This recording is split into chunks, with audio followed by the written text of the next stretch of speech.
hospital porters pride and dignity. Stop the New World Order. Welcome to Panwo TV. Well, I'm here in this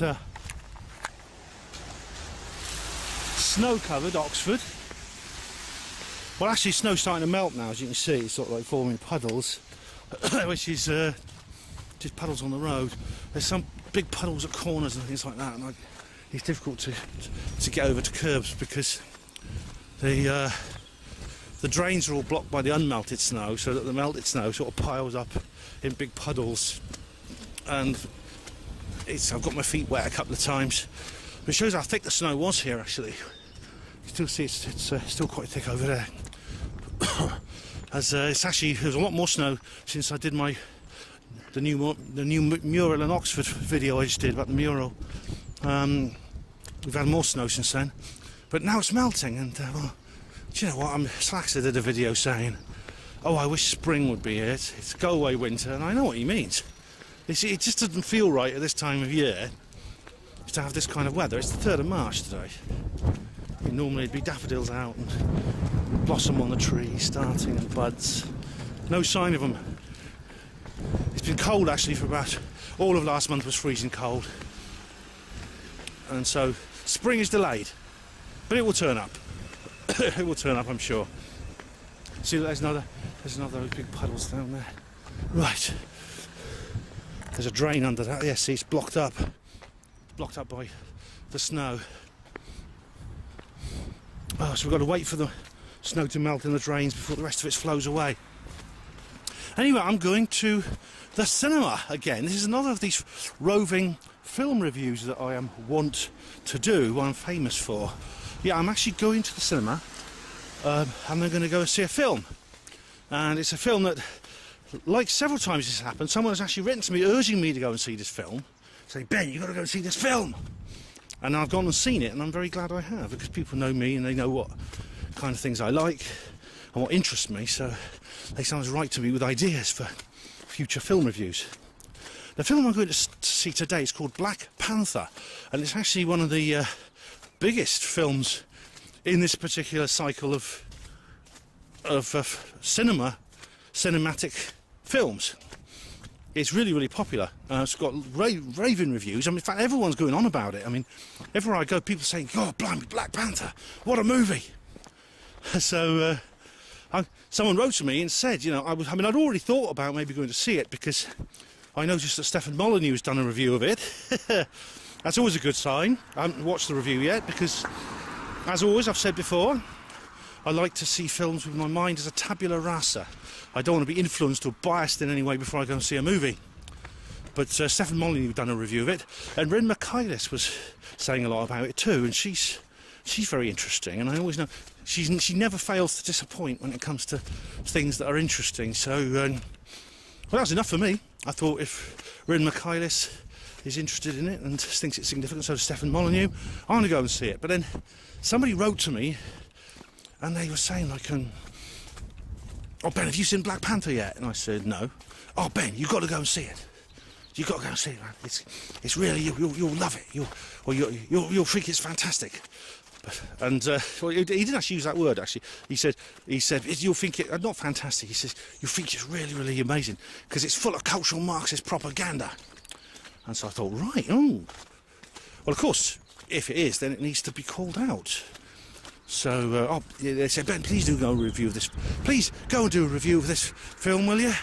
I'd love to see you do that." So I said, "All right." So I'm now heading for the cinema. It's the Old View Cinema, where I went to. It's one I go to most often. It's quite near my home. Although I'm actually in the middle of work at the moment. I've got some time today because I had a job cancelled. So I'm going to go to watch the film, and I'm going to go back to work afterwards. I'm going to an early showing. A matinee. It's 12:05, which is like a kind of a matinee. And then he said, "Oh, you got to. It's full of cultural Marxist propaganda." That's all. Well, I looked at the trailer, and well, it's hard to tell. You can't tell these things from a trailer because the trailer obviously is intended simply to persuade people to go and watch the movie. So I look at the trailer. The trailer showed what looked like an action movie. It's not got many famous actors in it. I only recognised one of the actors, and that was the guy who plays Watson in the Sherlock Holmes series. I think, what's his name? Martin Freeman. That's him. That's the only actor I recognise. But it looks like some kind of martial arts type action superhero movie, and it is actually based on a comic book. Well, I don't read comics, so I haven't done for many years. So this will probably pass me by. I might ask my daughter, because she's into DC comics and Marvel comics and all these American style comics that are sort of getting really big over here. But I don't know if she's been to see it actually. But they say you got to go and see it. You got to go and see it. Well, I suppose this leads to the question. I mean, if he's right about it being cultural Marxist propaganda, then that leads to the question. Maybe that explains why it's being raved about so much. I don't know that specifically, but it's a possibility. Look at that snow. You can see how it's been drifting. You've actually got drifts. It's been blowing in the wind, and you actually have drifts coming up, and there's some areas which are completely bare, and others where you've got like really thick patches. But it's all melting now. You can see the grass poking through. But it just struck me that, I mean, I listened to a mainstream news story about it. I actually covered it on Third Rail Radio last week, or the week before, I can't remember. But they were going on about it as well. Now, if it is full of cultural Marxist propaganda, it's going to get like hyped up beyond all belief in the mainstream. Now, I've got a perfect example from my own productions. Now, do you remember last year when I did a roving review of the film Get Out? Now, this again was someone wrote to me and suggested it to me in the same way. They said, Ben, you should go and see this film. You'll find it very interesting. I'm sure you can do a good review of this.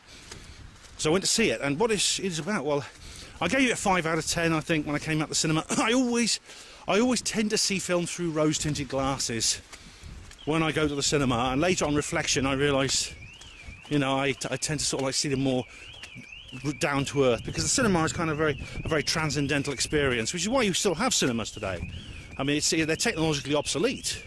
You don't need to have big screens. You could just release things straight onto TV or onto DVD. But they don't. Most films are still marketed on the big screen, and the reason is because there's something special about the cinematic experience going out. It's an occasion, you know. It's something I've been sort of looking forward to.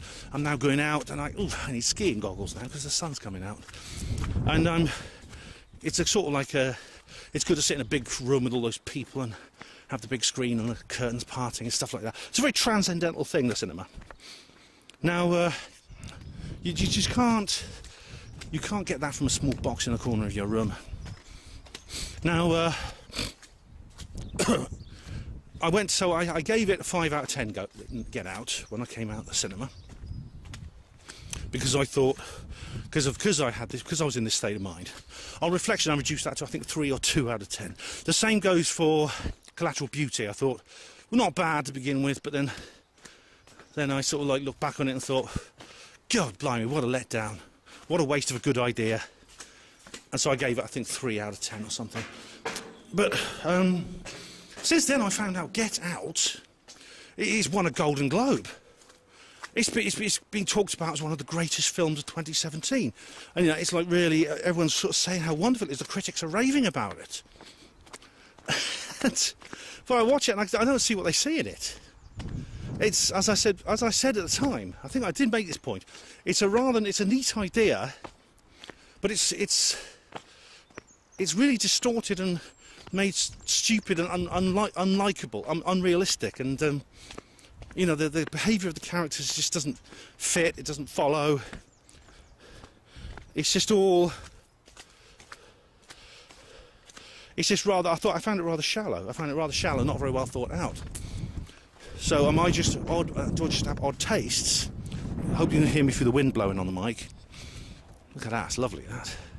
Still snowy here on those trees. There's a bit of snow on those trees over there. Is it just me? Is it just me being a whole strange old eccentric curmudgeon with weird tastes? Or is there a bit of an emperor has no clothes situation here? I mean, in the Soviet Union, I'm sure Stalin could have done a doodle when he was on the phone, and he could present it to an art gallery, and every art critic in Moscow would be raving about how wonderful it was. You see, because it's an authoritarian state, and therefore there's a kind of almost religious, or actually virtually religious type attitude towards the great leader Stalin. Everything he does is wonderful, and everything he says is golden, and he's God basically. And therefore anything he does, any bit of doodling he does, or any splodge he makes with a paintbrush is, fine art. And it should be in the Louvre, it's so wonderful. And of course you don't want to end up in the gulag as well. That's another reason for always being nice about whatever Stalin does. But we're in a similar situation to do. It's more subtle. No one goes to the gulag, not yet anyway. But it's because of the themes of Get Out. The theme, as I explained in Get Out, is a story about a group of white heterosexuals who live in a sort of posh, sort of upper class village or town in the middle of a forest in a remote area in the countryside, who go into cities. They take their cars into cities and they kidnap black people to act as slaves, and in order to make them slaves they lobotomize them. They surgically alter their brains to make them into slaves. You see what I mean when they say a waste of a good idea. Now, of course, the obvious theme there is the one, black exploitation, evil white people, enslaving poor, innocent, flawless black people. It's the perfect left-wing victim narrative, and that is hegemonic in today's world. That idea, and so, but anyone who goes against it, anyone who even questions it, is called a racist, and a misogynist, and a transphobe, and a homophobe, and everything else phobeist you can imagine. So this is when you get in a situation like this, the critics are going to give it a good review. Because are they going to dare to do otherwise? Is any film critic going to go, that Get Out wasn't very good, was it? Nah, it could have been bad script, acting, reasonable, storyline, wow, unbelievable, very characterisation poor. No one's going to do that. No one's going to dare do that, except itinerant bloggers like me, who don't have an editor to answer for and don't earn a salary from what I do. I do it in my own time, and I'm my own editor. That's the only time you're going to hear anyone express an honest negative opinion of that film. And of course, there's a cynical part of me that makes me wonder if the producers of Get Out actually knew that, which is why they put those themes into the film. They didn't have to do it that way. They didn't have to make it so that it was evil white people against poor, defenceless, innocent black people. They didn't have to put that plot device into the story. They could have done it another way. But they did, because they knew that their whole production would be bulletproofed from criticism. It's a very, very dishonest, it's a very sort of like mercenary and dishonest thing to do, I'd say, if that was their intention. I don't know. I don't want to prejudge the filmmakers, the directors and everything, and the screenwriters and the producers. I don't want to say that's what they were doing, but I was going to say if that's what they were doing. And so the same goes for Black Panther. Now, what I know about Black Panther, I mean, the news story said we're just going on about how it's got an almost all black cast. The director's black, the producer's black, the studio tea lady's black, etc., etc. And the only evil white patriarch oppressor in it is Martin Freeman. That was basically the point in this article I read and I talked about on Third Rail Radio. So that's not a good start, to be honest. That's not very encouraging. But everybody else is sort of like, I mean, I'll wait until I've seen it, actually. I'm nearly at the cinema now. So as always, I shall reserve judgment until afterwards. And just hope, probably when I come out of the cinema, hopefully more of this snow will have melted. I can tell you it looks nice, but it's a bugger to work in. It really is. It's just everything takes longer, everything takes more. Like a walk which normally takes me half an hour takes 3/4 of an hour. I've got to. worry about slipping over and stuff like this. You know, kneeling down is really cold and uncomfortable. But here we are at the View Cinema. So it's time to go in, watch that damn movie, and then I'll let you know what I think about it. And we'll look at some reviews and all, you know, the usual thing. I'll do the usual thing I do when I do a roving film review. So, as Niall Murphy, also known as Opaque Lens from Shamanic Freedom Radio, says, see you at the other end.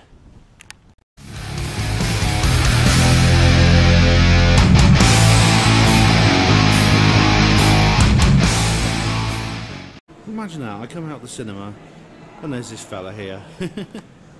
This alien sitting here by the Gravity Adventure Golf. Okay, I come out of the cinema now. Oh, I didn't have time to play the Adventure Golf because some of us have got to work and the weather has changed. The weather has changed. There's the Kassam Stadium there. It is now... It's cold, it's getting colder now and it's foggy and the wind's got up. So the weather's changed since I was in there. Oh my goodness. Well. Yeah, it's one of those moments like I always do when I come out the cinema. I'm a bit blown. I mean, I'm still in that transcendental state which the big screen still has the power to put people into. As Neil Haig has rightly pointed out, you know, it's almost like a spiritual experience going to the flicks. And yeah, it's intense. So I don't know how much you can hear because the wind might be getting on the mic. I'm going to have to hold the camera this way round so it's closer to my mouth. The muffler that some kind viewer sent me has vanished. No, isn't it? It worked for many years, but it's fallen off now. It's fallen off the camera. So now it's just it will be affected by wind occasionally, in which case I'll just make sure I hold my mouth close to the camera. So Black Panther, yeah, now that is quite something. It's at the moment I'm looking at definitely a 9 out of 10. I really am, although of course that will go down, just like the others did. But that was superb. That was really incredible. I'm gonna put you guys down on the tree stump a minute because I need to tie up my hoodie. That used to be a pub over there. That used to be a lovely old pub. Now it's derelict. I'm gonna put you down on this tree stump. God blimey, look at those rings. You count the rings.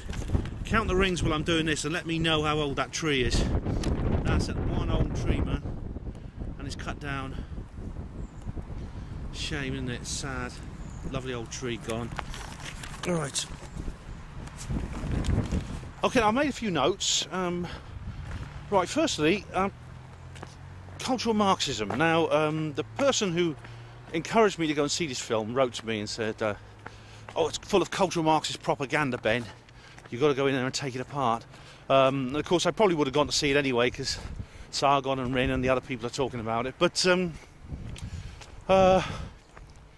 I didn't actually detect very much in the way of cultural Marxist propaganda in the film, to be honest. There's a couple of white guilt scenes. One of the characters, I mean the main antagonist, is actually he's kind of like a Louis Farrakhan style black nationalist, and you know, some of the things he says are very sort of in that vein when he's addressing people, especially the white characters. There's a scene where he's in a museum. He's actually in I think he's in the British Museum or some other museum in London. Hung the wind's up again. He's in the British Museum or another museum in London, an ethnographic museum, and he's looking at these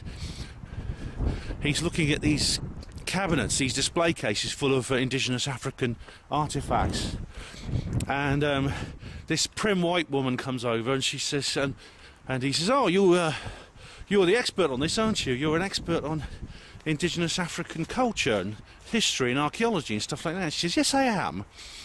And so they start talking about the artifacts, and then he turns to her. He says, "I want these," and she says, "I'm afraid they're not for sale, sir."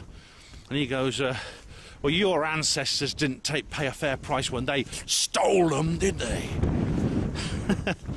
Yeah, your ancestors, Mrs. White Woman. Your ancestors. Yes. Do you feel guilty for what your great-great-great-granddad did? Not might have done. Did. When he wasn't beating his slaves, he went to Africa and he stole all these precious cultural icons from the African nations. Do you feel guilty? 300-400 years later, do you feel guilty still? You should do. If you don't, then you're a racist. So there was that scene. This is just before he killed her, actually. Yeah, he's a kind of like a... He's before he killed her. There was also another scene where one of the other characters, one of the good characters, actually, addresses Martin Freeman's character. Martin Freeman, incidentally, he plays a CIA officer he does it very well, actually. She addresses him as colonizer. Colonizer, yes, that's right, he's a colonizer. That's right, he's a man who was probably born probably in the mid-20th century, long after most African nations have become independent. Yet even as a little baby he was born with that original sin of white privilege. I can't wait to see what Sargon has to say about this, and indeed Stefan Molyneux. Oh my God, I can almost imagine exactly what those guys are going to say. Not to mention the alt-right. I mean, the alt-right is going to have kittens over this. In fact, I have seen a couple of alt-right pages about this film, and I haven't actually read them because, like I said, I didn't want to read reviews first. But I've said this: a couple of alt-right people are absolutely losing their shit over this. I'll tell you, over this film. I'm sure they will. So when I see them, obviously, that'll certainly be the case. But anyway, I've got to go back to work now. So the wind's getting up again. Anyway, what's the film? What's the film about? The film is about... it's really, really fascinating, actually. It's about this... it's set in a small African country, in sub-Saharan Africa, around Central Africa, called Wakanda. And Wakanda is a closed nation that has very little contact with the outside world. It's surrounded by high mountains. And the film begins with a news story saying that the Wakandan king is dead. There is going to be spoilers in this review, should point out. And the reason it's got very little contact with the outside world is it's kind of a lost world. You may have seen other stories about lost worlds.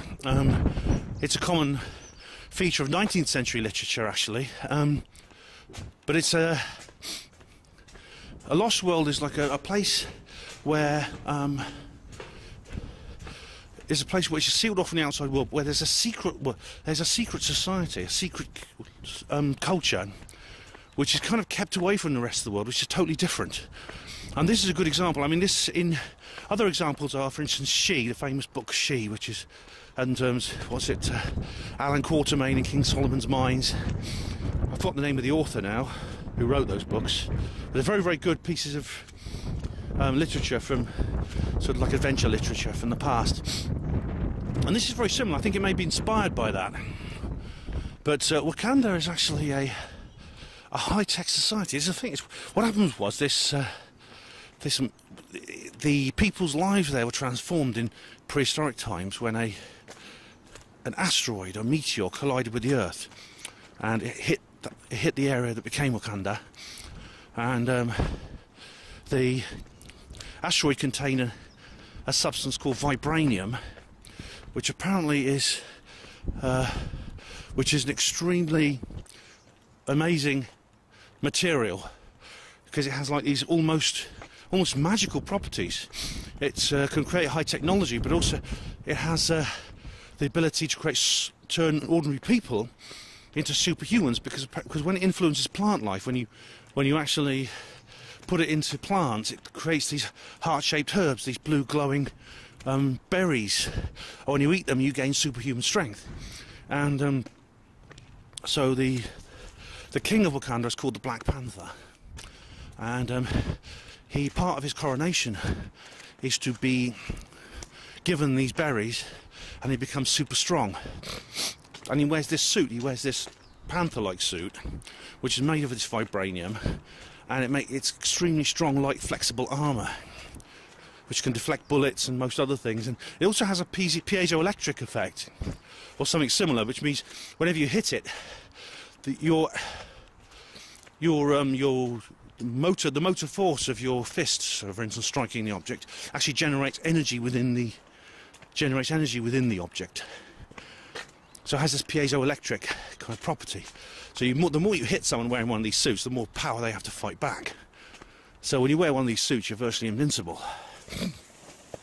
Oh, it's really bloody good. Really good idea, that.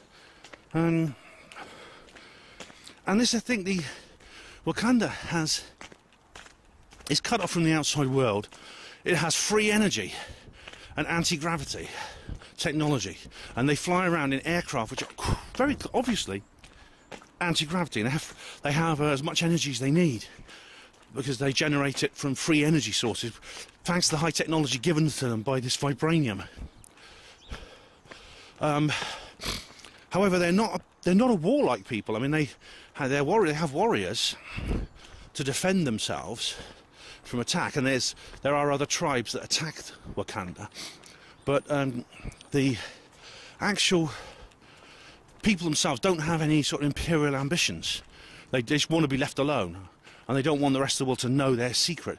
And it's funny because there's like a screen, there's like a visual screen over their big city. Their central city is like, it's got huge buildings. It's very, very sophisticated. It's like very tall skyscrapers, and it has anti-gravity powered vehicles and magnetic levitation trains. It's the ultimate kind of Dubai Plus kind of place, and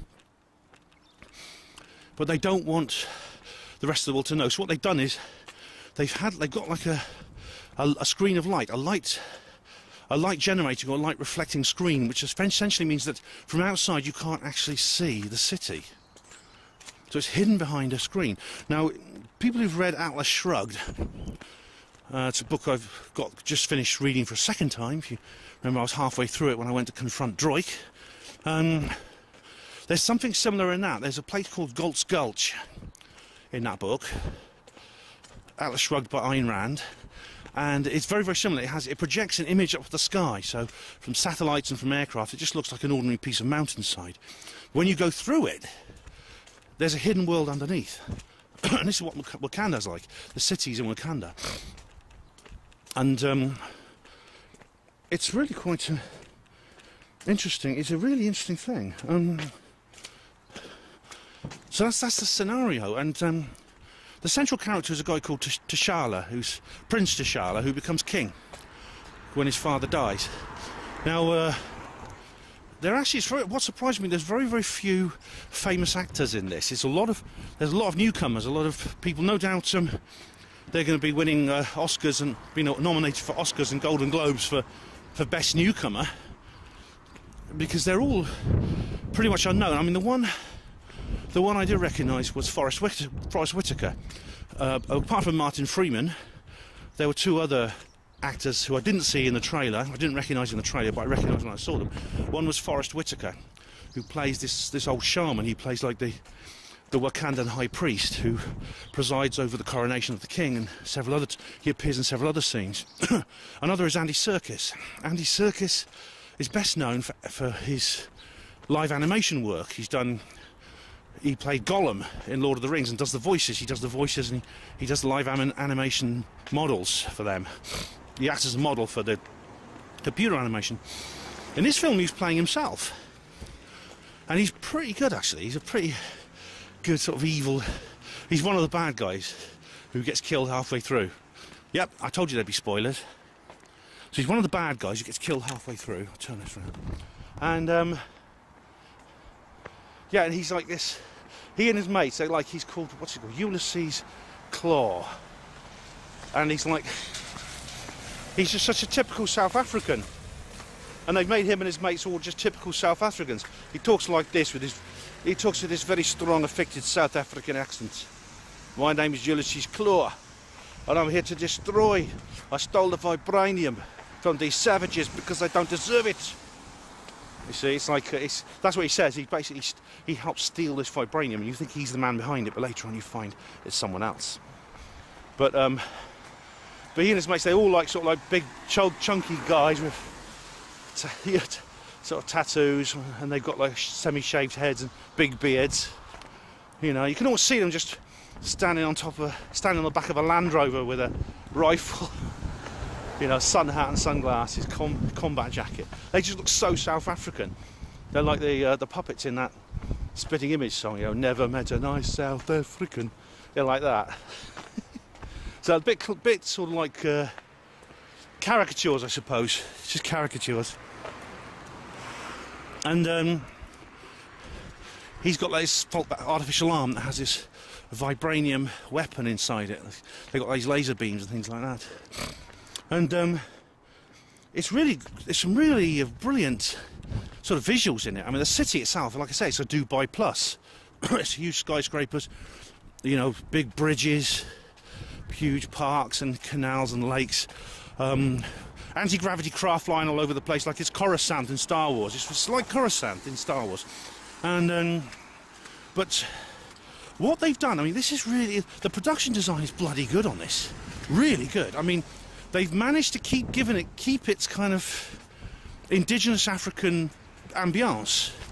So despite the fact they have all this high technology, but in the architecture, in the costumes, in the studio sets, it's like they have managed to maintain a feel of it being indigenous African. I mean, at the foot of these skyscrapers are these little markets, these little marketplaces, and it's very like what you'd see if you look at the various photos on Google Earth of Kenya and Tanzania and places like that across Central Africa. What you see in the marketplaces and the streets, it's like that. So they've kept that. They've somehow managed to blend the two together, the indigenous African and high technology, things which don't normally not considered going together in the real world. We don't think of this kind of, we don't normally associate that kind of culture with high technology. I think the popular image is if it's something, it's quite a backward society. I think that's unfair actually, but it's got this image of being a backward society. And my goodness me, they've really done that well. It's like you have this high-tech laboratory. It's like there's this laboratory. There's one scene which is very like the scenes where James Bond goes into Q's laboratory. There's this Q. Q is like the engineer in the James Bond films. Remember, he's played by several people throughout the. He's just a code name for the engineer from James Bond's organisation. And his catchphrase is "Pay attention, 007." And you go into his laboratory where he's testing all these new pieces of equipment he's built for the super spy. And it's usually an exploding watch or a car with a rocket launcher or something along those lines. And there's a scene in Black Panther which is obviously modelled on that particular meme, that particular kind of trope. And the snow, my goodness me, the snow has decreased actually since I've been in the cinema. It's melting quickly, and that big puddle, there's a couple of puddles might still be there. I don't know. It's going quickly, see. So there's the equivalent of Q is this rather pretty young black woman who's one of the Wakandans. I mean, it's funny because like she's wearing this costume, and the costumes as well are bloody good. I wouldn't be surprised if Black Panther wins an award, several awards for its costume design, for its production design generally. Because the costumes, especially the women's costumes, they have like these dresses and like onesies, which again blend the futuristic with the traditional African in a really clever way. I'm very impressed indeed.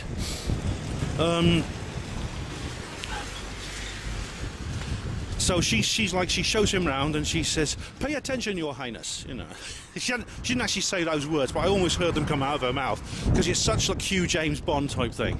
And she introduces him to the new technology, the latest from the laboratories, powered by vibranium. Vibranium allowing them, because it's the most incredible building material ever known, and it has these amazing powers. It's almost magical. It's almost supernatural. Although it's very clear it's a high technology, not supernatural. And my hands are cold. My hands are bloody freezing. It's got colder since I was in the cinema. It really has. Yeah, it's really got colder. So well, I won't go on too much longer. I've got to go to work anyway. Now there's a scene. The coronation scene's really good because it's on this like cliff with all these like perches, and the people are standing there, and they're wearing these very, very coloured, multicoloured, pastel-coloured dresses and clothes, and it reminded me a bit of the KLF. Now I'm talking about the video of Justified and Ancient, the single version with the duet with Tammy Wynette, where they bring her in, you know, oh, bound for Moo Moo Land, rather than the rather more the slower, more mellow album version of that song. But it was just like the video where these dancers up on this parapet and this submarine pulls up. Do you remember the video of that? And it's very like that. And I wonder if they've been influenced by the KLF at all, the production designers on this film. There's lots of other interesting things because what's this say here? Oh. Yeah, it's like, so I'm trying to read my handwriting. I was trying to write in the darkness of the cinema, and my handwriting's a bit off, but I made some notes. Now, there's a scene in the coronation where the king, well, the man who's just about to become king, he's challenged by one of the chiefs of the other tribes. And there's a rule like that, because Wakanda is a union of tribes. They have one king to rule all the tribes, but the king's also the chief of the one tribe. But another chieftain comes forward and challenges the king to a duel, and if he can beat the king in the duel, he becomes king. And there's a good scene, there's a good fight scene, like martial arts enthusiasts will like this movie. What's funny about him, he's wearing like a reptilian mask. It looks very much like the paintings done by Credo Mutwa. I expect most of you have seen David Icke's famous interview with Credo Mutwa, where Credo Mutwa must love this film. I don't know if he's seen it, but he would love this movie. And this guy's wearing a reptilian mask that looks very much like the paintings of the reptilians that Credo Mutwa did. So I wonder where these people are getting their information from. It's quite amazing. And now once the king's been crowned, he also has to go through a very interesting scene where he takes this juice from the berries, which gives him these Black Panther powers, but they also put him into a trance, an ayahuasca-like entheogenic drugs trip. And so I'm going under a big bridge now, so my voice has changed. And it's like ayahuasca, and so he goes to the land of the ancestors, and it's amazing. He's in this world where there's trees and grass, but the sky's not purple because it's the colour of the berries. And so I'm just going to have to go this way. I'm wondering which way to go to work. And he meets his dead father, and they talk about things, and that, like, it's really amazing. I'm just going to turn the page a moment. Now what happens is they've also got things like artificial intelligence as well, which and they've got like these remote controlled aircraft and cars, and you have like an all-round holographic creation. It's like solid holograms, and they have artificial intelligence and this solid hologram technology. Now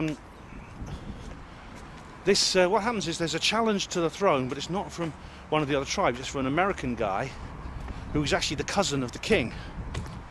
And again, he's not played by a guy called Michael B. Jordan. Not to be confused with Michael Jordan, the basketball player. But this guy he plays the cousin of the king, who basically I won't put too many spoilers in. But basically, there was a fight when they were both children, and his father, the brother, was killed by the first king. So, in a sense, that's the uncle of the present king, who's the father of the guy who comes into and challenges. And this guy beats T'Challa in the challenge and becomes king, but he's a really bad man. He's like the guy I said was a black nationalist. He's the one who tried to put a guilt trip on the scientist in the museum. And he like says, he's like saying, we're going to go out into the world and we're going to save all the black people in America and other parts of the world, and they're going to rise up. We're going to use our agents to spread vibranium weapons among the population, and they're going to take out all the evil white oppressors. And from then on, thenceforward, Wakanda will rule our world, and the white man will be our slave. And he says a lot. He often makes several sort of white guilt comments. He says at the end when he dies, yeah, that's another spoiler. He says, "Throw me into the sea like my brothers, who preferred death to bondage, where they were on the slave ships," or something. You know, it's all. He's obviously like one of these sort of. He's definitely a Black Lives Matter type, you know, chip on his shoulder, resentful person who is angry about the past of black people, and he's sensitive to the injustices committed against black people in the past, which, yes, fair enough, it's true, but he can't just leave it in the past. Do you know what I mean? I mean, there's so many like that, isn't there? There's so many, and what's more, as I said in my BBC documentary, the government is encouraging black people to think that way, to see themselves as slavery being something in the present, not just the past, and that modern white people are guilty for that, and modern white people in the modern world have to be punished for what their ancestors did. It's kind of original sin, and he's one of these guys. So he wants to do that. He wants to be the guy to enact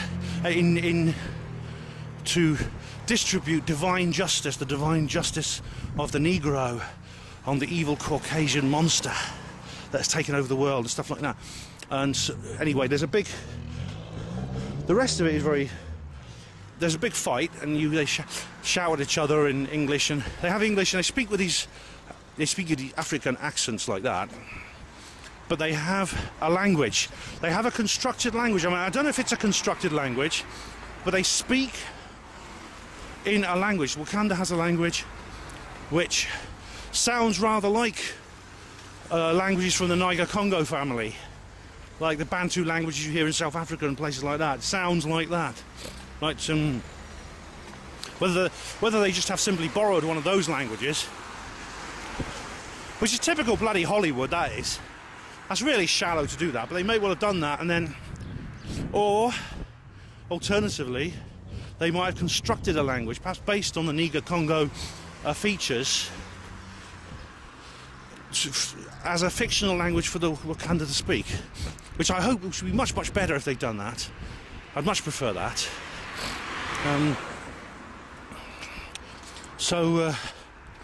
Yeah, then it goes. I know there's a very. What happens at the end, though, is that the bad guy, the usurper, the cousin, is defeated and killed, and the king goes back to the throne.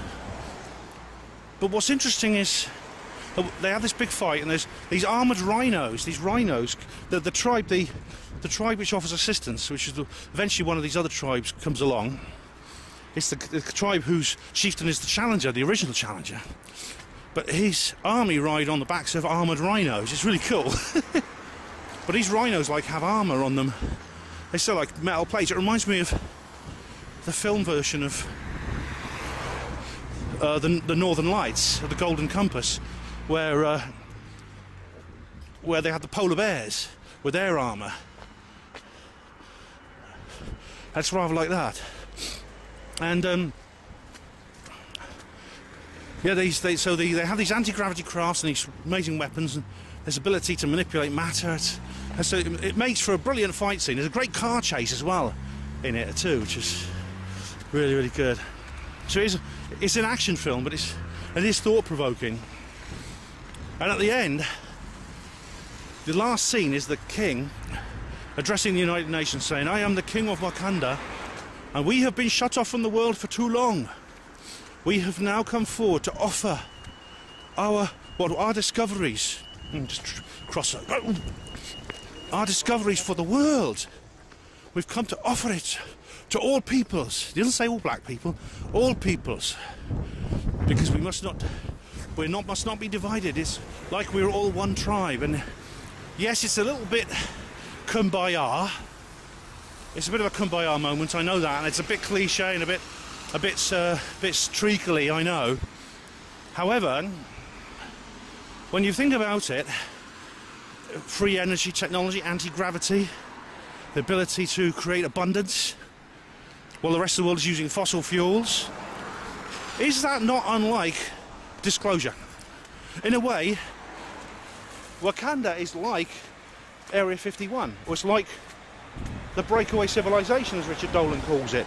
It's in a crossover here. It's like the breakaway civilization, and oh wow! So that was the most interesting part of it, I think. Obviously, I'm going to go home, look at the reviews and things like that, watch some Molyneux's reviews, Sargon's, etc., and look at the mainstream reviews too. But really, absolutely, I think the hype, you know, sometimes when films are overhyped, you get suspicious. I did over Cloud Atlas, which I loved.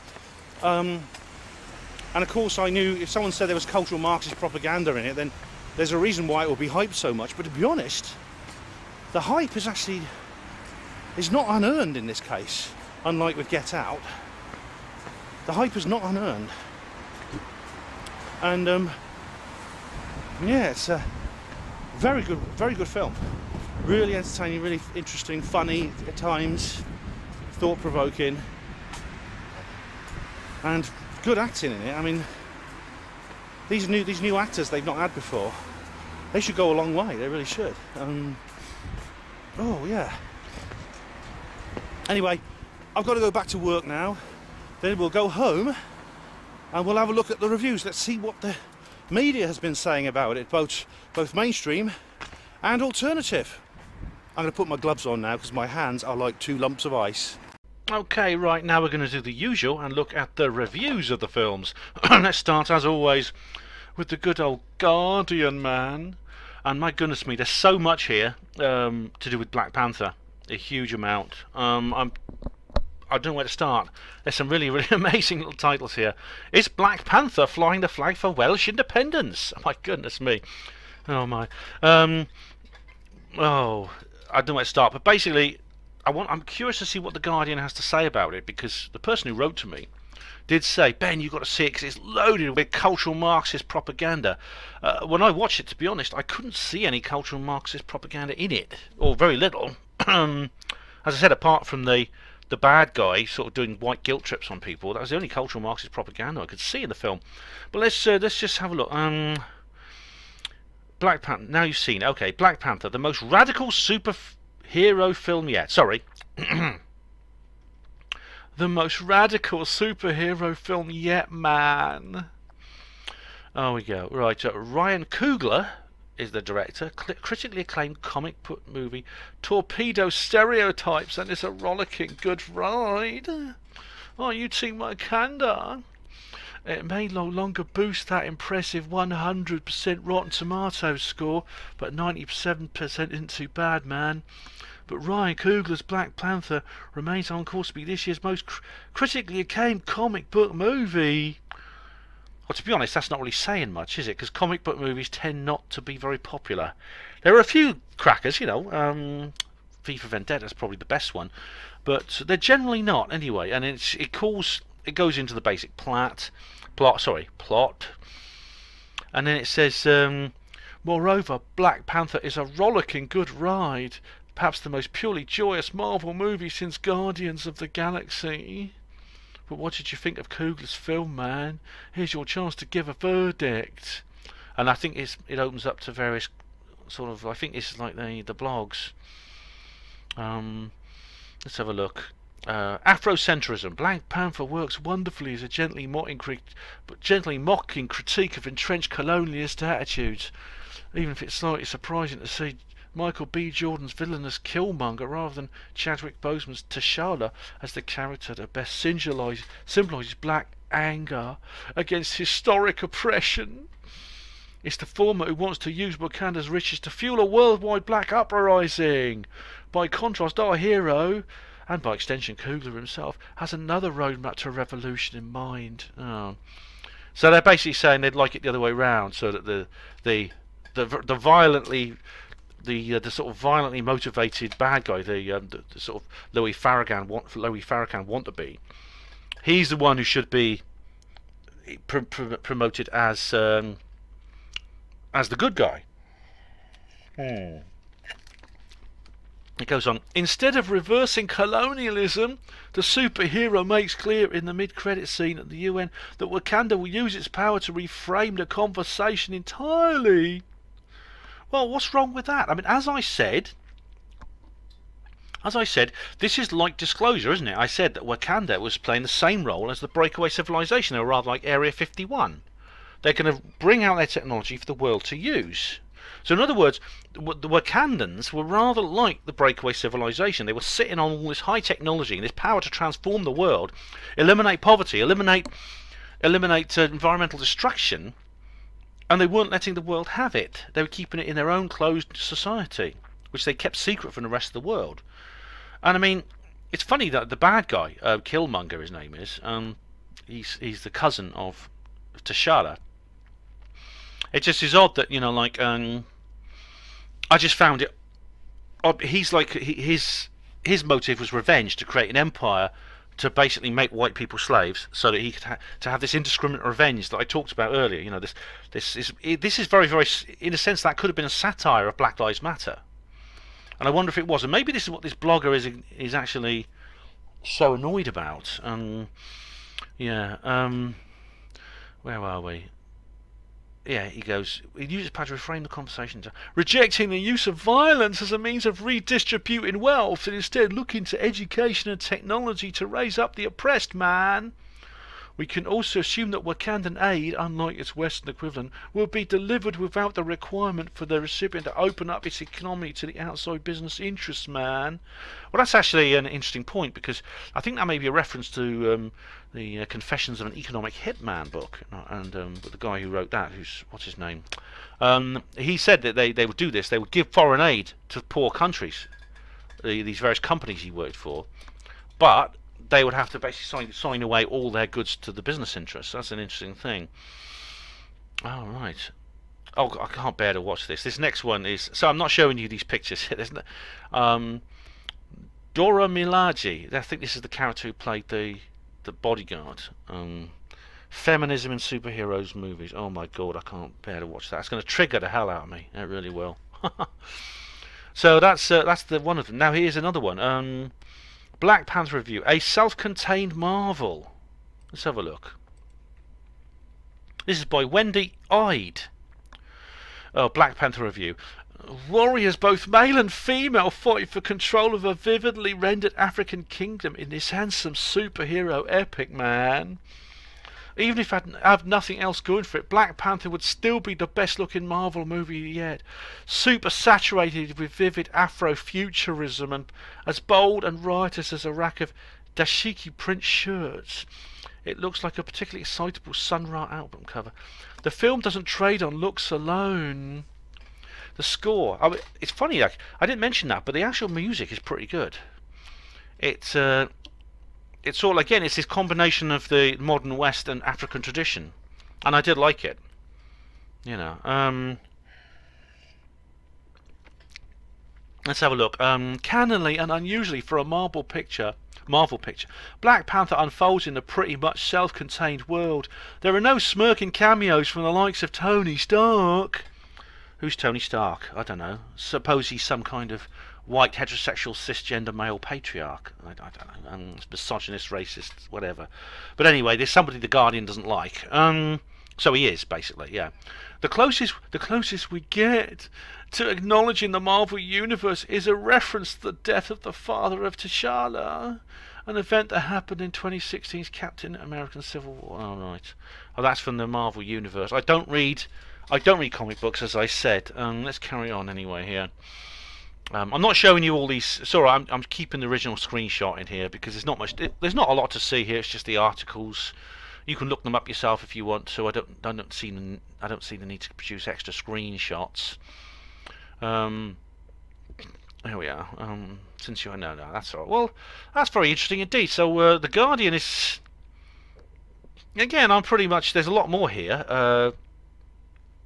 Oh, here we go.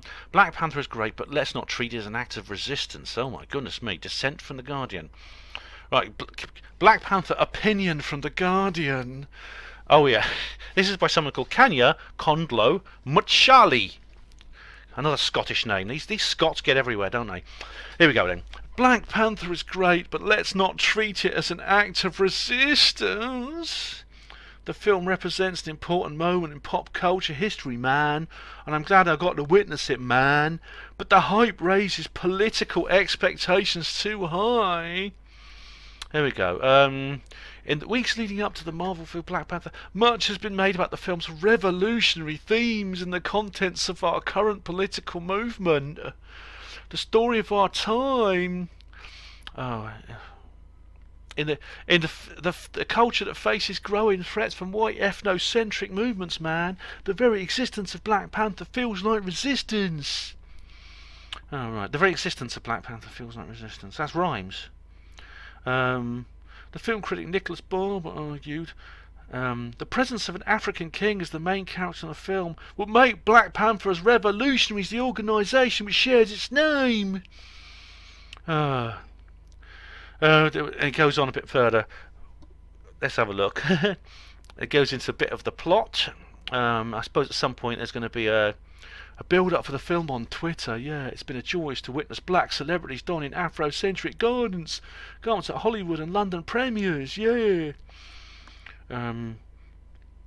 However, some of the early responses to Black Panther illustrate the lofty and unfair expectations we often place on black art. Oh, well, I don't know about that. I mean, remember that awful picture of Obama, his official portrait as president, done by the famous artist who depicts white women holding black women holding the severed heads of white women. You wouldn't see it the other way around because that's racist. For example, beyond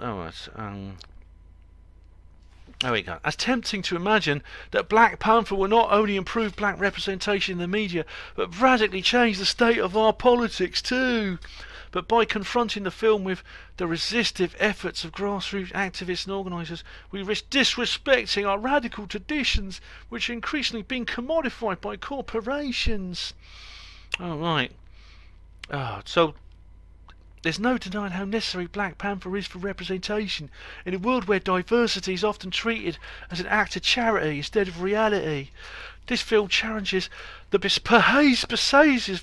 pervasive idea that our heroes can only be white and male. Oh, are you saying, honestly, that the only heroes you see in Hollywood these days are white and male? It's hard to find a decent white male character in Hollywood nowadays. You're having your way, right? You're trying to cancel out one injustice, whether real or perceived, with another injustice, and you're getting your double dose of injustice. Professor Jordan Peterson was right. If you try to force equality of outcome, it's a disaster, and this is what the Guardian is doing. That's a ridiculous thing to say. But then you can be ridiculous. That's the thing. You can be ridiculous and write for the Guardian. It doesn't matter. You don't have to talk sense. Oh, I'll carry on. It provides generation of dark-skinned girls and women. That's racist. That's racist. That is dark-skinned. You should say African-American skinned. Okay. With heroes who share the same feature which society ridicules them for, but as people descend upon their local cinemas to see what's being touted as an excellent film, let's remember, watching the film is not a brave act of resistance. There's plenty more work for us to do, and that's always the way, isn't it? That's their catchphrase. A lot has been achieved, but we have much more to do. Right. Yes, that's always the way. So it never ends, does it? It never ever ends. That's the thing. This is why cultural Marxism is it's an act of mind control. It's a mind control method that has no expiry date. It can continue for as long as you want it to continue. You just keep creating new victim groups and new privilege groups and setting them against each other. It could be anyone. As I said, if they don't dislike white people particularly, or men particularly, it's a strategy. And this kind of nonsense is just, it's both fed by it and it's feeding it.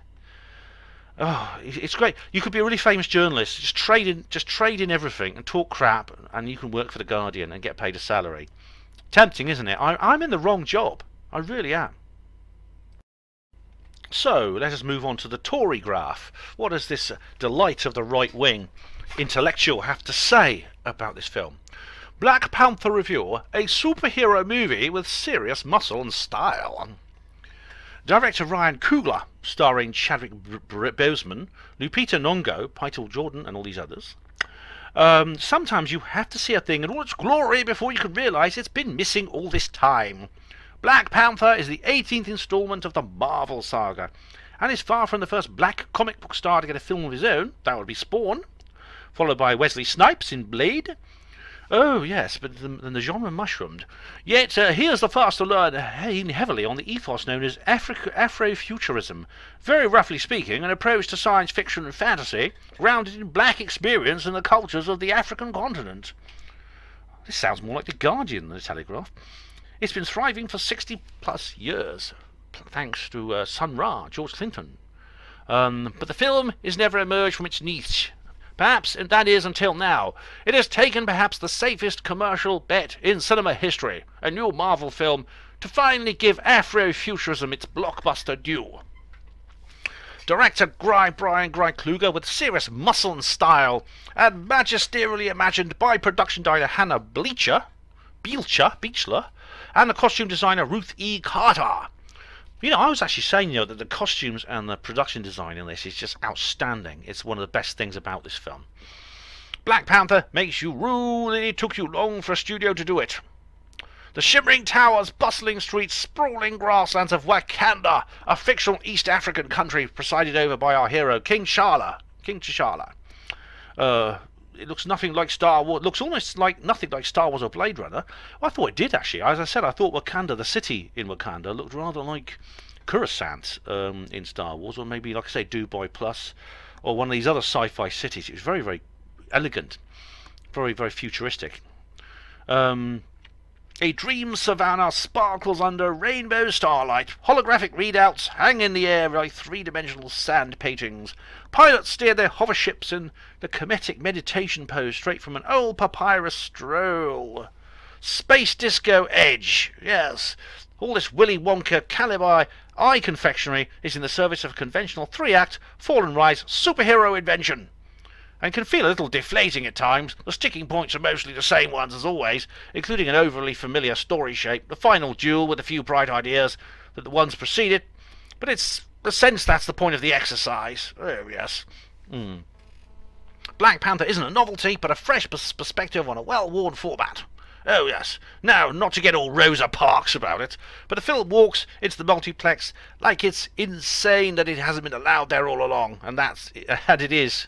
Oh dear, that's typical. The Telegraph occasionally tries to rebel against cultural Marxism. Rosa Parks is a woman who started the Memphis bus boycott, because in those days black people had to sit at the back of buses before the civil rights, during the civil rights struggle in the United States, and she refused to sit at the back of the bus, I remember, and that means that the thing about it is, what's ironic is it's actually a law that the bus company didn't want to segregate their buses. It was actually a bylaw that actually forced them to do it. So the bus company wasn't the one to attack, but the bus company paid for it, as always. Anyway, it's become a legend within the radical politics. In fact, I'm not going to sit at the back of the bus. It's kind of like not a cliche. It's almost like a tagline. It's a slogan. But anyway, I won't carry on reading this because it's quite a long review. But it's nice that the Telegraph is less. It doesn't sort of lash on the political side of things. It doesn't sort of go on. It goes on the way the Guardian inevitably and predictably always does. The Telegraph never does that. The Telegraph just calls it as it is. It likes it. It's a good film. Yes, it does portray black people in a good way, which is nice. But it doesn't go on the way the Guardian does, trying to make white people feel guilty, going on about colonialism and slavery and stuff like that. Which the film doesn't. As I said, the film does not do this. It's the critics of the Guardian that do it, not the movie. It's only the bad guy actually who even refers to these things. There's no blaxploitation element in the film and no white guilt element in the film, apart from the several scenes in which he himself tries to do it. So I think the Guardian is actually reading more into it than is there. Perhaps the Guardian is seeing the film the way they want to see the film.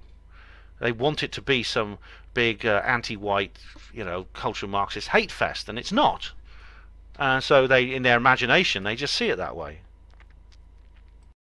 Right, so then I thought, what's the native African media actually saying about this film? Because that's the country that's essentially been represented here. So I thought I'd check out the newspapers in that part of the world. And this is one called Gafla, which is based in Uganda. And this is the online version here. And it says here, I have heard many are trying to... sorry if I do the accent wrong here, but I have to do accents so you'll know when I'm reading and when I'm speaking myself. I have heard many say Wakanda is Uganda, and I am starting to believe them. If you have not yet watched Black Panther, then I am here to spoil it for you. But here is a quick review. Black Panther is a clip that respects the African culture. It is about a fictional African country called Wakanda, not explored, and full of thick forests, mountains, and rocks. To this country is a king, T'Challa, whose father died in a civil war. T'Challa must now return to his kingdom as the heir to the throne. So it's printed a bit badly here. He moves back to the isolated kingdom, but none of this goes smoothly. The Wakandan land is rich with something, something, something. This is all printed out badly. There's some ad panes over the text. I'm sorry about that. The soil has to face a few old enemies, and he faces a something. It is this same metal that created the Black Panther out of the king T'Challa. I don't want to spoil too much, but what you should know is this is not what the... And the rest of it is... Sorry, it's not come out very well. But this is basically what the native African media is actually saying about this. And obviously they seem to quite like it, which they should. It does portray their continent and their people in a very, very positive light. And so that's the mainstream, okay? Now I'm going to look at the alternative media now. What's the alternative media saying about it? I want to have just have a watch of have a look at some of the reviews and see what they say. Right, I've now gone and watched the review by the bald freckled one himself, Stefan Molyneux, and what he has to say about it. And well, you know how I like to comment on what Stefan Molyneux has said. I was actually thinking of maybe doing like an audio thing where I play the audio of his interview and sort of his review, and then just commenting on it, doing a dissection comment on it. But I decided not to. There's no need really, even though the review is like almost an hour long. But he says an awful lot of things. He begins by talking about racial politics, and he says, why are black people doing badly? Why is Africa doing badly? And then he says, well, I went to see the film Black Panther, and it provides an answer. It's all caused by evil white Euro-colonialism. Well, actually, I watched that film, and it didn't actually say that at all. The film... I assume, Stefan, you watched the same film that I did. There's actually very little... There's occasional references to this subject, but this is not the theme of the film. The blame on evil white Euro-colonialism is actually only touched on. And it's touched on by the antagonist. This is the thing. So I don't actually see that the film actually raises that comment, or raises that point. Now he starts to talk a little bit about Africa, and he says basically, until the arrival of these European colonialists, which are regarded as evil by the left, he said Africa basically had almost no history. It's the black Africans had their continent for 100,000 years, but they produced no two-story buildings, no wheels, no written language, etc. And the left say, well, that's because slavery came along and took them away. And Molyneux says, no, but they never ever produced that, even before slavery, or even when there was no white slaveries, and they were just enslaving themselves, because of course black Africans did enslave themselves. But actually, I think this is not fair. I mean, I've often heard other people, mostly on the alt-right, saying, "Oh, Africa, you go to Africa, they produce nothing but mud huts," and that is actually unfair. I have been quite interested in indigenous African culture and history for quite a long time. Mostly after I watched Credo Mutwa's interview with David Icke, which I referred to earlier. That really got me reading an awful lot. I read two of Credo Mutwa's books, two of his own books, which he's written several. And I also started reading some books by Lyle Watson, who is a South African researcher who's actually written some very interesting books on many subjects to do with the paranormal and spiritual matters. But one of his less well-known books is one called Lightning Bird. This is one he published in 1982, and you can there's still a few second-hand copies floating around on that. I think it's 1980 to 1982. I can't remember which year it was. But it contains an interview with Credo Mutwa. He actually interviewed Credo Mutwa for the book.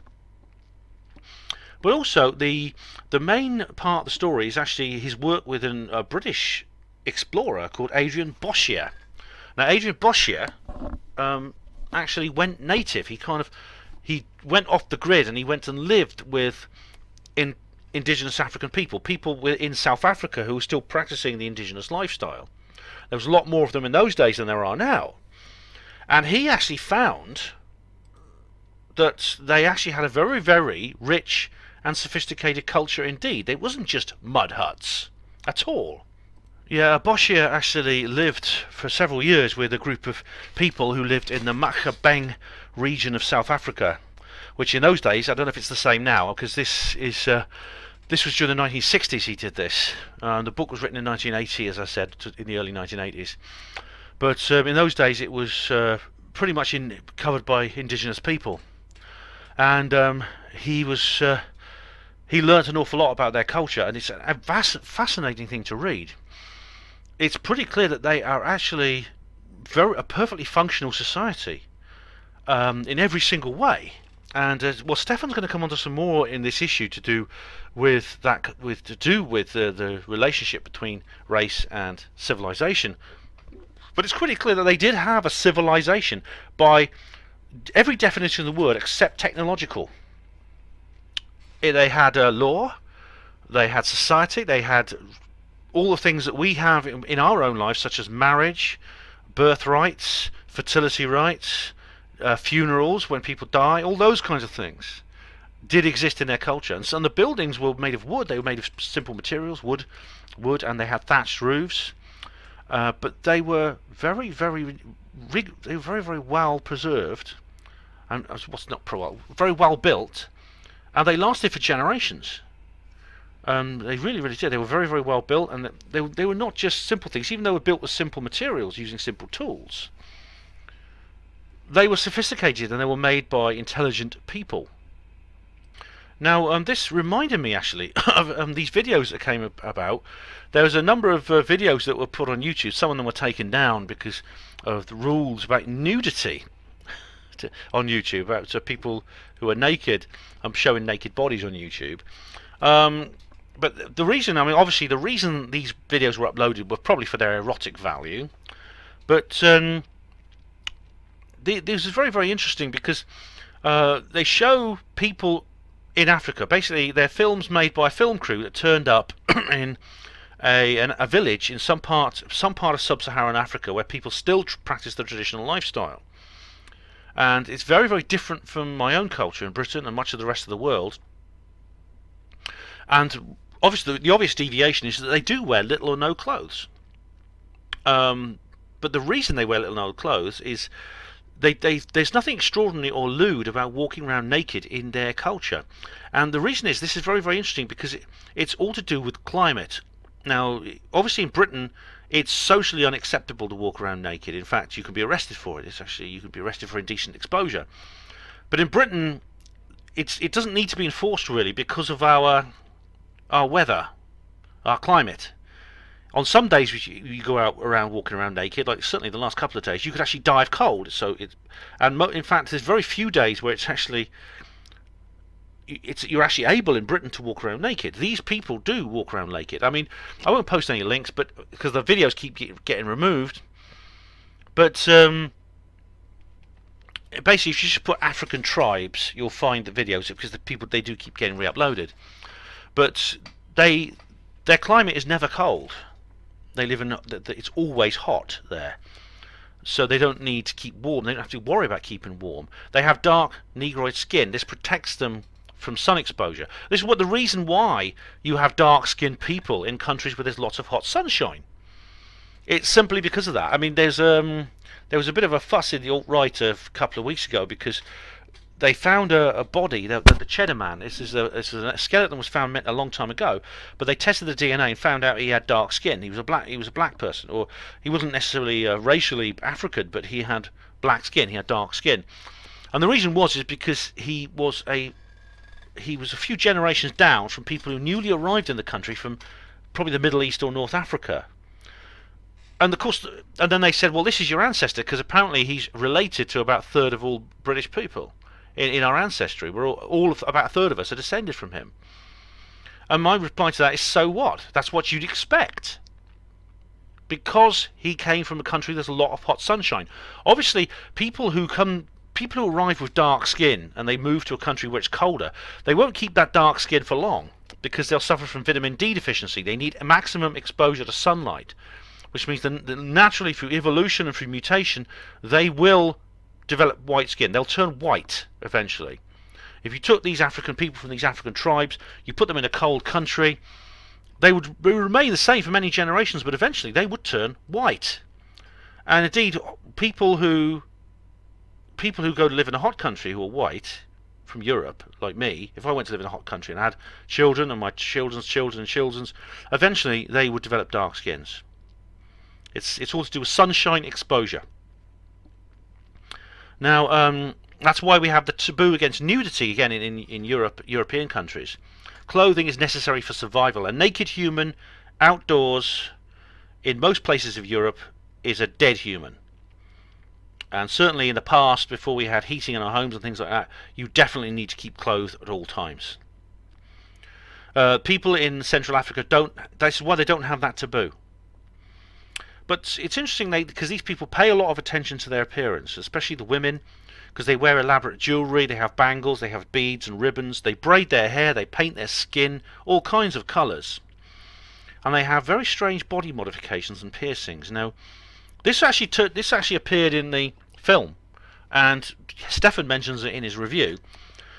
And it's a bit of like a brain fart for him, but I think it makes sense.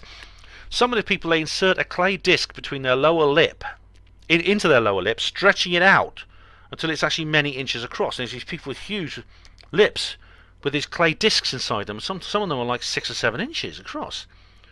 And it looks very unsightly to me. I don't like the appearance of that, and I doubt if it's comfortable. It must impede their speech. It must make it difficult to eat. But they do it to look good. For them it looks good, it looks pretty in their culture. Now, one thing I noticed about these African tribes in these videos, and you'll see yourself, is their demeanour. They seem very jubilant. In almost all these videos they engaged in dancing and singing and beating drums. And sometimes they dance in elaborate formations. It's obviously a kind of ritual to celebrate something. But even going about their daily lives, they seem to be very ebullient, very lively. They're always laughing when they're talking. And another thing I noticed, they're obviously healthy and well fed. No one in these videos appears to be disabled, sick or malnourished. And whenever they smile, they do that an awful lot, you can see that they have a full set of strong teeth. It's very easy to see, they look very white. I mean, you can see obviously all black people appear to have very, very good teeth because they have a dark face, so the white of their teeth is more prominent, but you can clearly see they have a good set of teeth. Now, these people live an austere life compared to my own. They have no electricity. They don't have any of the luxuries that come with that. They have no running water. They have no machinery. And they, as I said before, they live in huts made of tree branches, dried mud, and thatched roofs. And they make basic tools out of wood and stone. They don't go to church, but they follow a shamanic religion. Yet, to be honest, they appear far more jovial than most people I know in England. They enjoy their life. These are certainly not the people I see on the news starving to death in the various UN camps. They're not jumping into ramshackle boats to cross the Mediterranean into Europe. I don't think these people would ever become immigrants because the life they have already suits them perfectly. It's the Africans who are actually trying to get out of Africa and into other countries. They're the ones who are not practicing the indigenous culture. These modern Africans who live in cities or labour, and they labour on corporate farms, they work in sweatshops, and they don't practice their indigenous culture anymore because of this globalist takeover, and fewer and fewer people live in these, like these people do in these videos.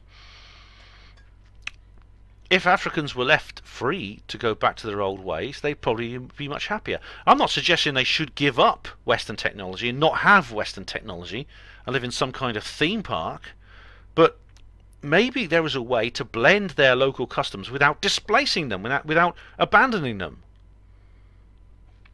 And maybe that's kind of what I see with Wakanda, this fictional scenario in the film.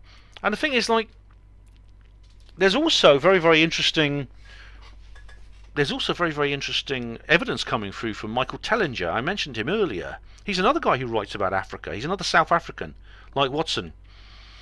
And he's been looking into the history of Africa, and he's found evidence that there were highly sophisticated cultures in the past. Highly sophisticated cultures. There are stone monuments, they're the remains of ancient buildings that were large and sophisticated. Which shows that it's not been, mud huts down the ages. So Stefan is wrong there, and the alt-right, which make this point, they're also wrong. Now Stefan then says, well, maybe the reason Africa does so badly is because of what he calls the hypothesis that dare not speak its name. That's what he said. And I thought, that's odd. That's not like Stefan Molyneux to not to speak the name of something. He's usually quite outspoken. But he says, I'll leave a link in the description box. So he does. And it's actually a link to a playlist. Now this playlist is a series of interviews with a few people here, which is on his channel, including Charles Murray. Now Charles Murray is a co-author of a very, very controversial book that came out in 1994. And he co-authored it with Richard J. Herenstein, who's now dead. And it's called The Bell Curve, Intelligence and Class Structure in American Life. That's the hypothesis that dare not speak its name. Now, I've not actually read this book, but I've looked into it, and I've actually heard these well, at least some of these videos on Stefan's playlist I have actually, listened to. You can find it on his channel. It's called Human Intelligence IQ, the Expert Interview Series. Now, what it basically says is that there's a natural hierarchy of intelligence quotient among different people, and that people of different races have a different average intelligence quotient. Basically, what this says is that East Asians, people from China and Japan, are on average, the most intelligent in the world. Their IQ is about 110 on average. The average European, white people like me, our average IQ is around about 100. And when you go to sub-Saharan Africans, that is Negroid people, black people, whatever you want to call them. I won't use the word African American because that's so politically correct. But basically, people of black African descent, you get an average IQ of about 80. That's what this book was actually hypothesizing. This is what Murray says in his interview. Now, the thing about that is, there's a lot of leftists who don't like it, and they rile against it. They call you a racist if you say this. But if it's factual, it's factual. I mean, maybe it's not true. There are a couple of things called debunking the bell curve, which I know that Kevin Logan has done some videos on this too. So I do recommend you look at Kevin Logan's videos as well, and anyone else. So people are entitled to look at. There's one by this guy. What's his name? The Moa. That's a New Zealand guy. MOA. He's also made a video called Debunking the Bell Curve. But fact is fact. All right. If it's true, then it's true. But this doesn't mean people from Africa are stupid, it doesn't mean that they all have an average. They all have an IQ of 80, all right, which is a very, very poor IQ. It's a very low IQ. They don't all have that. That's their average. And indeed, Charles Murray even says in this interview, even according to his findings, it means that in the United States there are 100,000 black people with an IQ of 140 plus. In other words, geniuses. And I think Stefan, what his point was in this playlist, in some of the videos, if I remember correctly, that he's actually put there, is that civilization can't exist. Sophisticated civilization, the type you see in the West, let alone futuristic civilizations like Wakanda, cannot possibly emerge in a culture where the average IQ is that low. But I don't agree, because of the Pareto principle. Now, the funny thing is, this is almost contradictory, because Stefan Molyneux also talks about the Pareto principle, so I think he's kind of contradicting himself here. Now, the Pareto principle, it's Pareto, I pronounced it slightly wrong, but the Pareto principle is a very, very long and complicated hypothesis, but it's also known as the 80-20 rule, or the law of the vital few, or the principal factor of sparsity. And it states that for many events, roughly 80% of the effects come from 20% of the causes, which means when it applies to human society, it means that roughly 80% of work done in human society, including intelligence, needing intelligence, comes from just 20% of the members of that society. Now, according to the Pareto principle, it's perfectly possible to have a sophisticated modern society in a culture where there's a low IQ. The reason is because you only need a small proportion of that society, 20% of it, whose IQ is therefore higher within that 20%, and you have the necessary intelligence to create a sophisticated modern society. So Stefan brings up most of these. He brings up both of these points. He brings up the bell curve point of racial differences in IQ at the same time as he brings up the Pareto principle in other of his videos.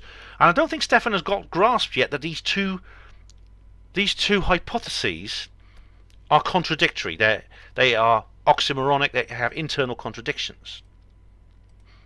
So why shouldn't Wakanda exist? If people find free energy, why shouldn't Wakanda exist? Because Stefan keeps going on, well, Africa's got all these resources and the people never used them. Well, the people never used them to create a sophisticated industrial society. Well, as I've just explained, Tellinger has revealed that possibly in the past there was a sophisticated modern society in Africa. And secondly, because of the Pareto principle, it's perfectly possible for Africans to create a Wakanda. Maybe the reason they haven't is because a lot of the people within the 2080 factor have actually left Africa. They've actually gone and they've moved to other countries because they could earn more money there. And it's not down to evil white racists, it's down to the economic system of the world. Because, I mean, when I was at Portrait, my hospital, I mean, the doctors, nurses, a lot of them were from Africa. And they'd left their own countries because they can earn a much better living in Britain in the NHS. Who could blame them? I'd do the same in their shoes. So possibly if there was economic reform, and I'm not talking about socialism. I'm not a socialist and a leftist. Maybe the economic reform that Stefan always advocates for, that of anarcho-capitalism, maybe that would be enough to encourage the black Africans to return to their homelands. I actually explore this in the third. I'm going to explore this in the third instalment of my books, the Roswell trilogy, Roswell Rising, Roswell Revealed, and the new one's going to be called probably Roswell Redeemed.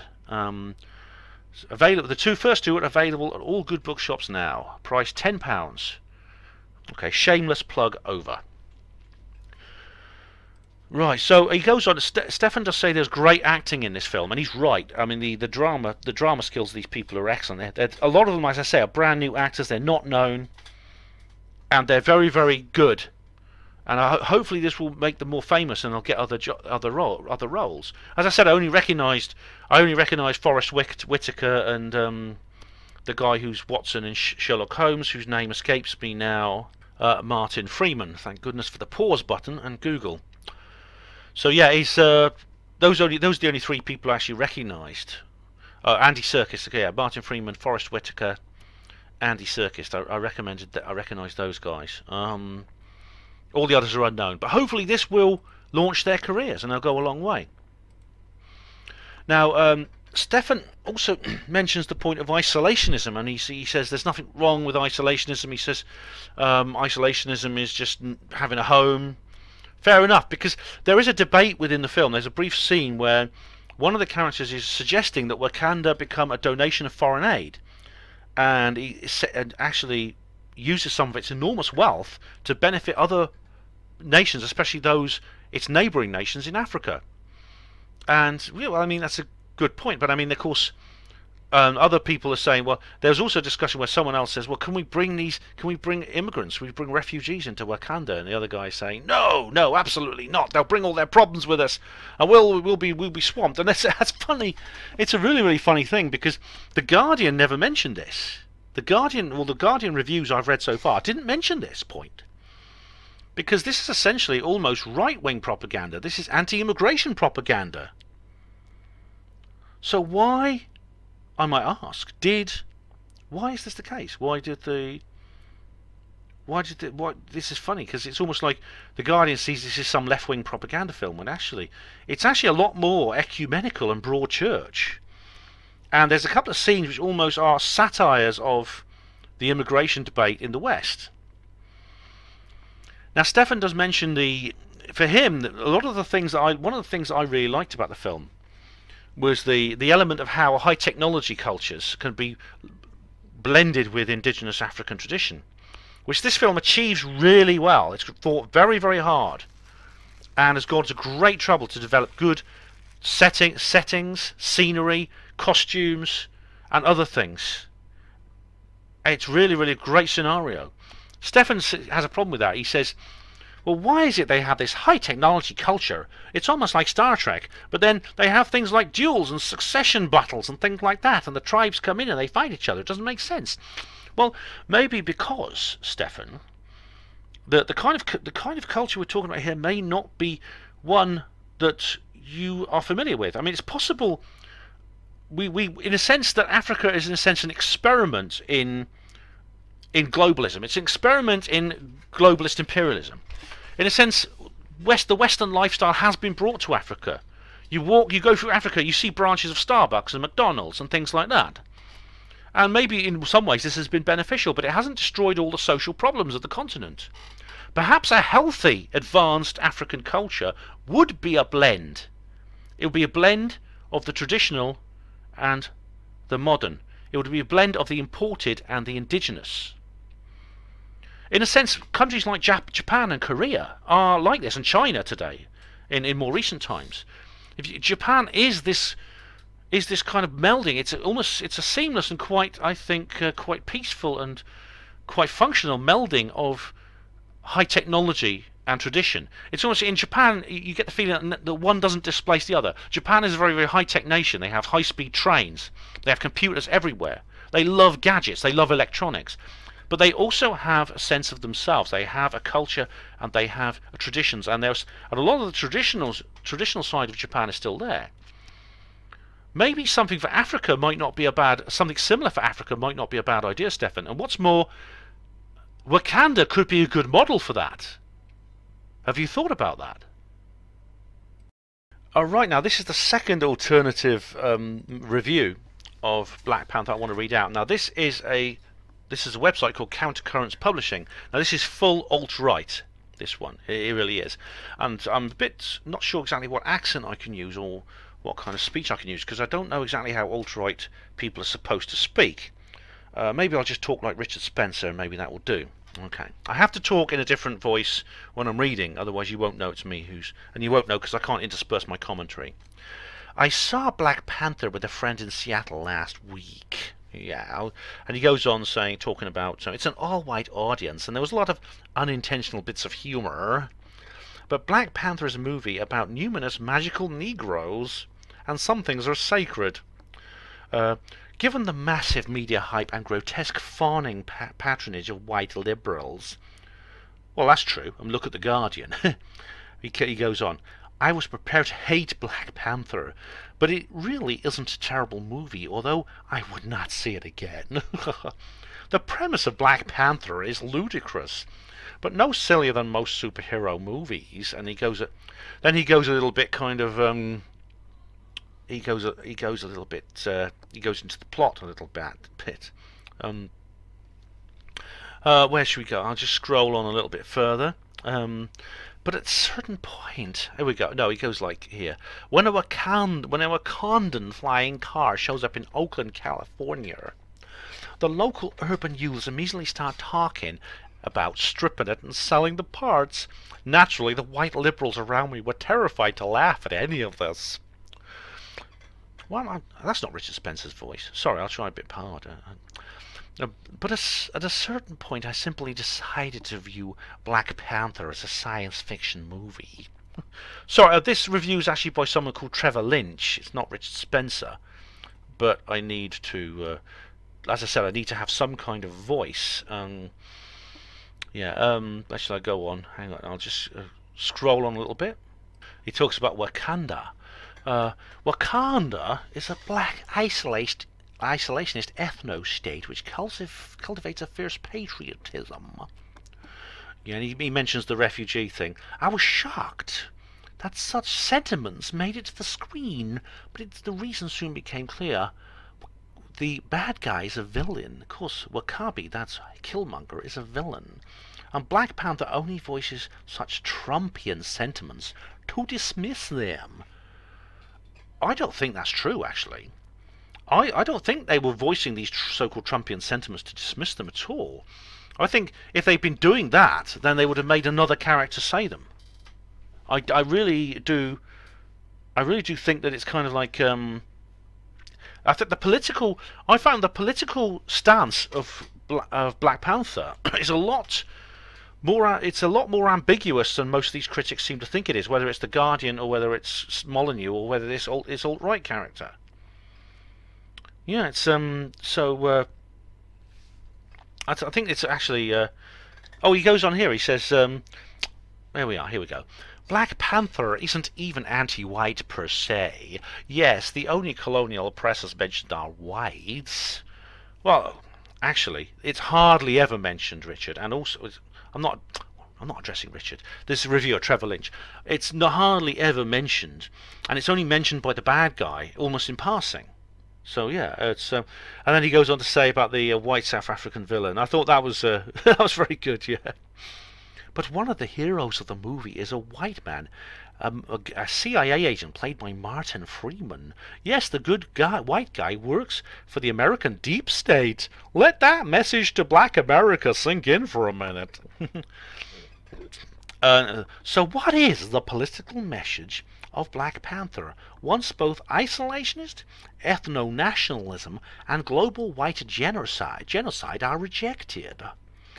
Well, the political message is actually it's actually pretty centrist almost, I'd say. It all ends, of course, with the Wakandans coming out of their closet and doing basically disclosure, saying, here, the people of the world, here's free energy, here's anti-gravity. Black Panther is an entertaining spectacle, but in political terms it's a sinister fraud. It draws its energy by exciting black audiences with two black nationalist visions that, like it or not, resonate deeply with them. The advanced, isolationist, nationalist African Shangri-La of Wakanda and Killmonger's project of global white genocide. Well, actually, it doesn't actually do. It actually maybe do the it certainly does the former, but it doesn't do the latter other than as an article of contempt. The Killmonger's project, this guy, the cousin who turns up to steal the throne. Yes, he does. He's kind of like, a Farrakhan type white nationalist, black nationalist who wants to destroy white people and basically does propose a white genocide in all but the literal sense of the word. But he's a bad guy. He's not portrayed as anything. He is portrayed compassionately in some of the scenes, especially his death scene, which is actually quite moving. But he's not. He really is not intended to be seen as someone good, and no one in the country actually wants this. One of the leader of the security guard, the female leader of the security team, the army general, somebody. She goes along. There's a debate between her and the Q-type character, the engineer who provides all the technology, because they're saying, look, you can't let this man take over the state. And the general says, look, he's won his place on the throne fair and square. He defeated the king in a duel. So yeah, I mean, so the critic, the alt-right critic, goes on. Wakanda is basically a black Switzerland, a neutral, isolationist society protected by high mountains that has grown wealthy and advanced by minding its own business. Yeah, but it's like I don't know where the point is that you need. It says here only white nationalism will make Wakanda real. I don't know. That may refer to this kind of patronage type attitude that the alt-right has towards black people, saying basically because black people can't create a functional modern society of their own, that they basically need white patronage, basically a kind of neo-colonialism to actually keep them from slaughtering each other in a bloodbath where they're waving bones in the air and grunting like apes. That is the kind of, that's the alt-right view of African society and black society generally. And also Stefan Molyneux actually shares a little bit of this in his own way, and in a more attenuated, watered down kind of form. Stefan Molyneux actually does think this way. I think he really, really does. Yeah. Now my final kind of what the papers say from the alternative media is from the one and only Sargon of Akkad. And if you look at my catalogue, you'll see I've made several videos replying to Sargon of Akkad. I think 2, as it happens. Now Sargon has made a video called "The Politics of Black Panther," and it's actually really, really worth watching. I mean, I actually find myself completely disagreeing with Sargon in the course of this video, but it is very entertaining. Now, I actually remember watching Sargon's review of The Last Jedi, and I found it almost as entertaining as the film. I laughed out loud. It's his irreverent humour. And he hasn't let down this time. It's slightly more sober than The Last Jedi, but it's still really, really funny. And but again, I think he makes a lot of this. He makes a lot of the points that Molyneux does, but he's slightly more extreme. And I think he maybe what he does is he goes into all the reviews, all the various leftist reviews, and he makes some good points, like about this witch hunt against the 2. I think 3 journalists gave Black Panther a slightly less than completely favourable review. They just criticised it in some little way. They said it was all right, but it could have been better in one way or another. And Sargon made a joke about the Spanish Inquisition heading over there with the thumb screws to sort them out, because they knocked the approval rating from Rotten Tomatoes down from 100% to 97%. Oh my god, 97%. This is, 97 is like one of the highest ratings you ever get. But now, I don't know whether, maybe some of the journalists were influenced by the points I made at the start of this video.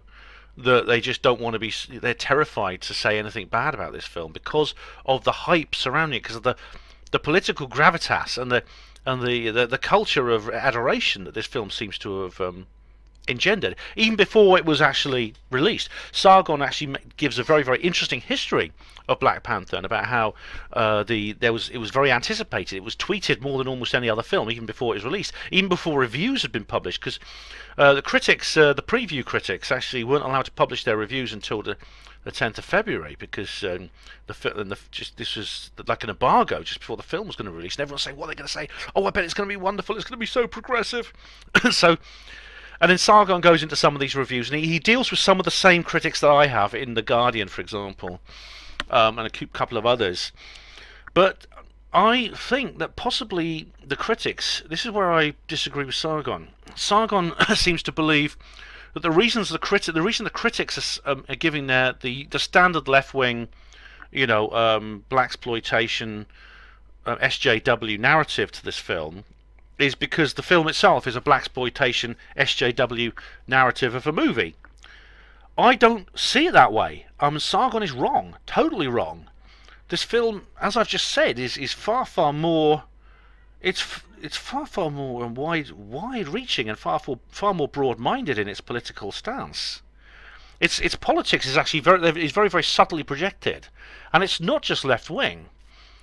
If it had been left-wing, it would have been a very different film if this was some kind of left-wing propaganda piece. And I mean, I can think of various ways that it would have been different. You wouldn't have any good white people in it, so Martin Freeman's character wouldn't be there. you would have the king himself, T'Challa, promoting white genocide, rather than the king, T'Challa, actually fights back against the usurper. It's the usurper that's promoting white genocide, not the king. So that's another way. That's another reason that Sargon is wrong. And, well, I've already gone into the various other aspects of these things. I don't need to repeat myself. But basically, Sargon is seeing this as a left-wing propaganda film, which is being boosted up by the left-wing media, because it's a left-wing propaganda film. I disagree. I think the film is actually very different. It's a far more centrist movie. It's far more ecumenical. It's far more. It's far more open-minded. And the left-wing media are reading into it what they want to see. So Sargon I think Sargon's a very brilliant guy, and he does a lot of really good research, and he's an incredibly entertaining YouTuber. But I think he's completely misjudged this situation, totally. So, in conclusion, I would highly recommend this film. I really would. I gave it 9 out of 10 when I came out the cinema, and I was still in that kind of high, which you get after you've been in the pictures, which I talked about. A few hours later, I'm now filming a few hours later, and I still give it 9 out of 10. Whether that will continue, I don't know. But I think of all the films I've reviewed so far in these roving reviews, this is probably the best. Apart perhaps from Drop Dead Fred, and I don't know if that counts because that was a VidMe video of a DVD, so it's not quite the same as a roving review. But definitely these roving cinematic reviews that I've done, it's the best film. Definitely the best film. It's exciting. It's very colourful, and in visual terms it's very interesting, as I'd expect. Great production design, great costumes. It's very well thought out. One thing I'd like to know is about the language, the actual indigenous language of Wakanda. Is it a constructed language? That is the one conundrum that I would like answered, because I'll look into it actually, because it would be very annoying if they just borrowed an existing language from Africa and they just put that in as the language of Wakanda. They've done this several times before, Hollywood, and it's annoying. It's like in this film called The Eagle, which was about Roman Britain. And yes, I did have a Boudica moment when I watched it. They actually have the native British people speaking Scots Gaelic, which is a modern Celtic language. If they wanted to be really authentic, they would have actually created a constructive language for that video, for that particular film. I mean, if you're going to get the... I joked to Astain, I went and saw it with Sue Astain, and I joked to her and I said, well, really, they should have those Romans speaking Italian or French then. The Scots Gaelic is a Celtic language. It's descended from the indigenous languages of Britain during the Roman occupation. However, the Romans themselves were speaking Latin. But Latin itself, in the same way, became the modern Romance languages: French, Spanish, Italian, and they should have made the Romans speak those languages. No one would have thought that was. People just thought that was stupid. But then, it's also stupid to do this, to take modern languages and put them in place of, say, ancient languages or non-human languages or fictional languages.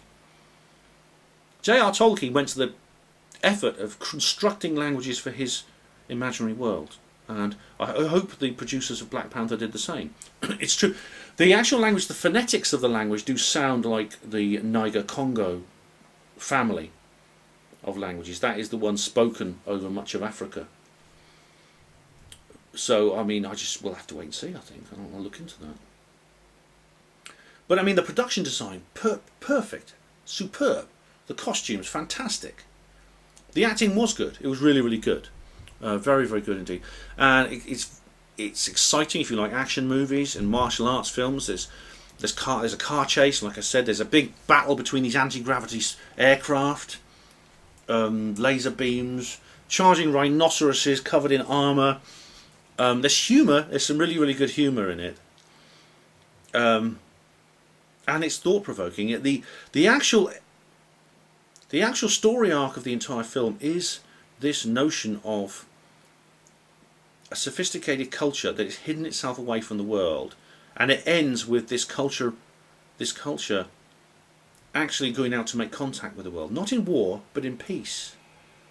The warmongers, I mean, the battle is between these two ideas. The idea is that they should take over the world by force, which is what the usurper wants to do. Killmonger, he wants to do that.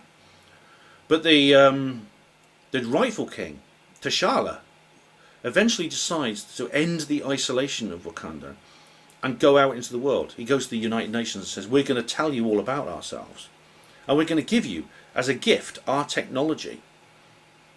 This is what Nikola Tesla wanted to do. He wanted to give his technology as a gift to the world, but the Illuminati stopped him. JP Morgan and the others, they got in there and they silenced him. They ruined the man, and they classified his free energy inventions at the highest level. So they formed the breakaway civilization, which is very like Wakanda. It's this breakaway civilization. This elite group of people who have this technology and use it and keep it from other people. Now, the Wakandans weren't doing it for any malevolent reasons. They weren't doing it for the purposes of political manipulation. They were isolationists. Of course, the global elite are doing it for the purposes of political manipulation, for reasons I've explained many times on this channel. They can't let us have free energy because for their own point of view, because it would ruin their power, their rule over us.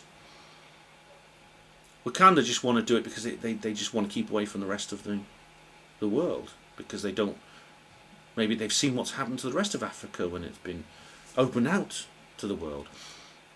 This is what's going to happen to St. Helena, which is, I think, is why I'm worried about that island and why I'm covering it as a news story. So basically, they end with basically ending the truth embargo. For whatever their motives for staying isolationist, they weren't malevolent, but it ends the same way. It ends with them coming out. So in a sense, Wakanda is like Area 51, and it's opened out to the world, and all the world gets to use this technology. This technology can eliminate poverty, eliminate environmental destruction, as it has in their own country. All Wakandans live a wonderful lifestyle. They have these proud, beautiful cities. They have these huge velds and rich rainforests where elephants and tigers, elephants and lions and rhinos can wander freely. And they do, like, they mix the old with the new in the same way that Japan does, as I was explaining in the last review, in my alternative reviews.